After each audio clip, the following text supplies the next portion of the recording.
Imagine, former president pumunta doon sa Senado, inimbitahan at mukhang ayaw umalis ni PRRD doon. Nakulangan siya sa oras. Ma'am, nandun po kayo sa sidelines ng Pangulo. Ano po ang, ano nyo ma'am, point of view ng mga panahong yon? Nasa kanan ako, di ba? Anyway, sobrang ako ay nagagalak at nagpapasalamat sa nangyari na hearing. Historically, gusto ko itong bigyan ng diin because he is the only president who appeared in the Senate. Alam nyo yun, tell me who among those who were accused, Vice President, Senate, Presidente na nag-appear sa Senado para sa paglilitis sa kanya. And nagpakita ang ating Pangulong Duterte, ang chairman ng PDP Laban, ng kakaibang tapang para sa ating lahat. And facing your accusers is one of the hardest thing that anybody is about to face, sa kahit sinong tao yan, normal man o nasa posisyon. Ito ang isa sa mga pinaka ayaw na gawin at ayaw harapin ng tao. Pero si Pangulong Duterte, buong tapang, buong confidence na humarap siya sa kanyang mga accusers, even if he knows na this hearing was intended to pin him down. Ma'am, meron tayong tinatawag na sa Mindanao, Visayas, Bisaya humor. Alam mo yun, naiintindihan mo kung nag-joke ba ito o hindi. Yes. Lalo na yung sagutan nila former President Digong at ni Risa Hontiveros. Anong tingin mo doon, ma'am? Kakaiba po talaga ang humor ng Bisaya. In fact, ako ay Bisaya din, taga Mindanao. Kaya hindi ako nagugulat sa mga sinasabi ng Pangulong Duterte, ng ating minamahal na Tatay Digong sa kanyang mga tinuran na mga salita doon sa Senado. In fact, marami siyang binitawang statement na kung hindi mo siya kilala, ang lagi kong sinasabi, when you speak with PRRD, know number one, his heart, know his mind, and know his intention. Tatlo yan na kailangang intindihin mo kay PRRD. Huwag niyong putulin ang kanyang salita based lang doon sa isang sentence, but take the totality of his statements dahil marami kang mapupulot at maraming pangaral na pwede mong makuha. Pero kung ang isang tao po, kagaya ng kay Senator Risa Hontiveros, who was already closed sa kanyang utak, kung ano yung paghusga niya sa pagkatao ni Pangulong Duterte, hindi talaga sila magkakaintindihan at hindi talaga niya iintindihin ang anuman ang sasabihin ni Pangulong Duterte. Ma'am, yung mga nangyari po ba sa Senate hearing, ito ba'y nakasama sa pamilya Duterte o nakabuti? Sa tingin ko po ay nakabuti. Hindi lamang sa tingin ko, paniniwala ko na ito ay mas lalong nakapabuti sa ating Pangulong Duterte. Alam nyo, nung pumasok si Pangulong Duterte, one thing was for sure na naramdaman ng lahat ng mga taong presente doon sa hearing na yon. President Duterte is a person to be respected. He is a person that knows his stand and he is a person who knows who he is. Napaka-importante po yun kung kilala mo ang sarili mo, alam mo kung ano ang purpose mo sa buhay, kung ano ang direksyon na gusto mong marating sa buhay. And that's very evident doon sa pangyayari at doon sa hearing na yon. Hindi mo siya pwedeng ipin down, hindi mo siya pwedeng palikuin. Alam mo yon, yung iikutan mo siya, mas iikutan ka niya pag inikutan mo siya.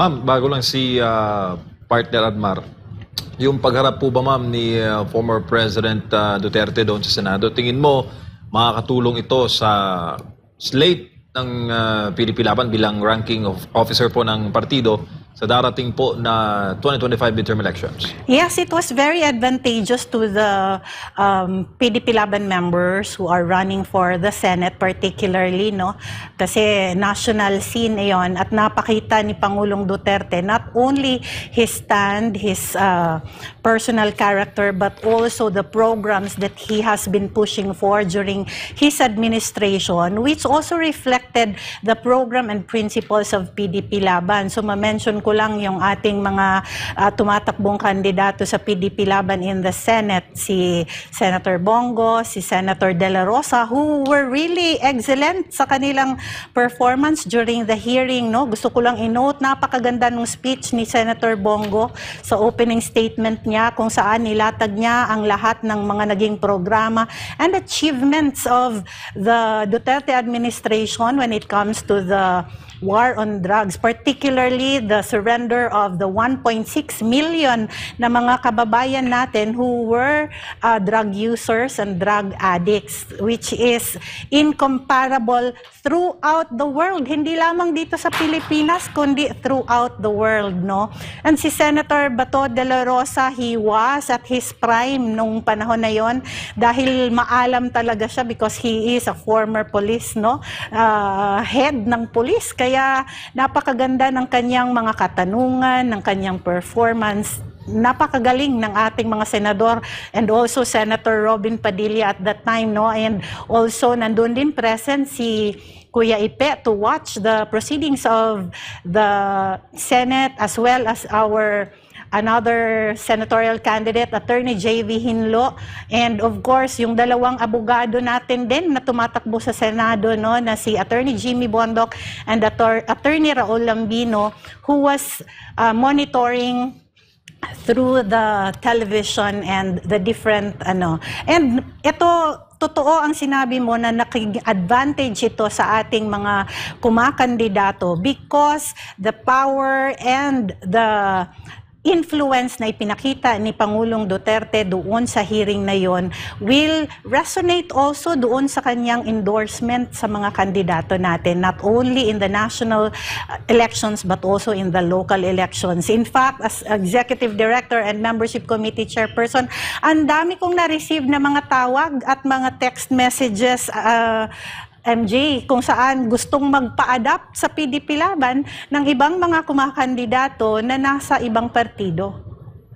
Opo, Ma'am Astra, magandang gabi, maing gabi. Ang napansin kasi, siguro, yung iba, ang tingin nila, mayroong silent majority. Kasi lang, ang mga maiingay lang po, ito talaga mga kritiko ngayon at nabibigyan sila ng platform, lalo na sa mainstream media, sa pagtuligsa dito sa war on drugs. Pero nung nagsalita ang dating Pangulo, biglang nabuhay, naging aktibo ulit at buhay na buhay yung 8 out of 10 ng mga Filipino na nagustuhan nila ang pamamalakad ng dating Pangulong Rodrigo Duterte kasi mula noong nangampanya siya, even before pa, nung naging mayor pa siya, nung nangampanya siya for president, nung nahalal siya naging president, consistent yung kanyang messaging na talagang kakalabanin niya yung kriminalidad, kakalabanin niya yung mga drogista. Ganito rin po ba yung inyo pong tingin dito, ma'am?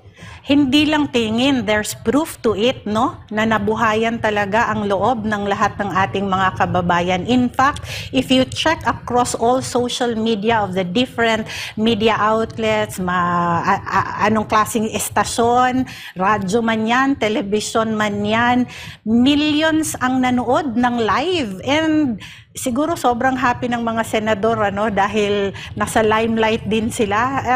Ako naman ay gusto kong i-note din na thank you also kay Senator Coco Pimentel dahil despite sa history between PDP Laban and him, he was very fair in how he handled the hearing. And nakita nyo na ilang days na mula nung hearing, kung magbasa ka ngayon sa lahat ng news items, nandoon at nakalagay talaga yung suporta ng mga tao at nakita nila na ito ang presidente na na-miss namin. And yung biro nga ni PRRD doon na gusto ko hanggang alas 4 tayo ng madaling araw. In fact, isa sa mga inignore ni Risa Hontiveros na sinabi ni PRRD during that time is bakit natin hindi pag-usapan yung tungkol sa NPA? di ba? Kasi hindi lang war on drugs ang merong casualties.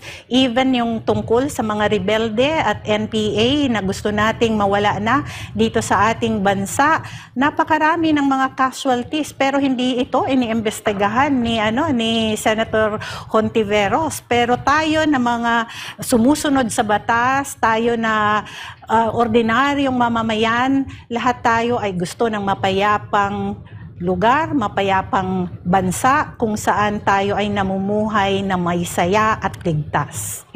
Ma'am, ano po sa tingin ninyo ang dapat na maging pamantayan na maganda ang peace and order sa lugar? Kasi after nitong naibahagi ng dating Pangulo na lumalala ang kriminalidad ngayon, yung kasalukuyang administrasyon naman naglabas ng datos na pagbaba ng crime index, pero doon naman sa isang survey, international survey yun, yung lungsod po ng Maynila, sadly, yun ang nangunguna sa may mataas na kriminalidad dito, hindi sa Pilipinas, sa Southeast Asia pa. Southeast Asia. Correct. Alam nyo, when you are in the administration, nalungkot nga ako actually nung nakita ko yung denial ni E.S. Bersamin doon sa statement ng ating Pangulong Duterte na tumataas ang krimen at ang sinabi niya na hindi daw ito totoo. Alam nyo, ang taong nasa lansangan, sila ang nakakaramdam sa katotohanan. Surveys, reports can be fake. Alam mo yun, pwede nating pikein kung pinoprotektahan natin ang ating sarili. Pero sino ba ang tunay na nakakaramdam kung tayo ngayon sa lipunan ay ligtas? Alam nyo, napakadami ng insidente ng carnapping, ng hold up, mga bata na mga missing, so many crimes that's happening right now. And ito ang testimonya o patunay na tumataas ang krimen. Tanungin mo ang karaniwang tao na nasa lansangan kung nararamdaman pa ba nila na safe. In fact, ako, kaming mag-asawa, sa pamilya namin, habilin namin sa aming mga anak, huwag talaga silang magpagabi sa daan at right after their school, uwi sa bahay, kasi nararamdaman namin na hindi safe ngayon. Sobrang dami ng balita na nakikita na lang, napatay dyan sa gilid, pero ito ay hindi iniimbestigahan. And this is a challenge that we would like to give those detractors of President Duterte, na kailan ninyo iimbestigahan itong mga missing na mga teenagers? There are so many and wala itong report na maayos, walang tugon ang ating pamahalaan tungkol dito na makikita natin konkreto na nasolve ito. Kasi kung nasolve na sana ito, wala nang additional information na natatanggap natin na meron na namang nawawalang bata. So, ako sa tingin ko ang katotohanan at ang testimonya sa kung tayo ba ay ligtas at maayos ang ating lipunan ay yung mga tao mismo na nakakaranas ng mga karahasan sa lipunan.